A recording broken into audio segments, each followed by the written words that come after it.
प्रत्येक पोराला सुद्धा वाटलं पाहिजे की आपला बाप आपल्या भल्यासाठी बोलतोय. त्या शब्दातली अर्थता त्याला कळाली पाहिजे.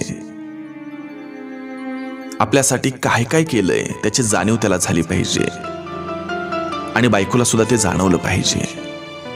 प्रपंच हा दोघांचा असतोय. समाजामध्ये इतक्या वाईट गोष्टी घडतात, त्या गोष्टीमध्ये आपला मुलगा नसावा यासाठीच बापाचं ते बोलणं असतं. लक्षात ठेवा, मुलांना सुसंस्कार देणं हे आईचंच काम आहे, पण त्यांना घडवताना बापाचाही सहभाग आणि धाक हा असायलाच हवा.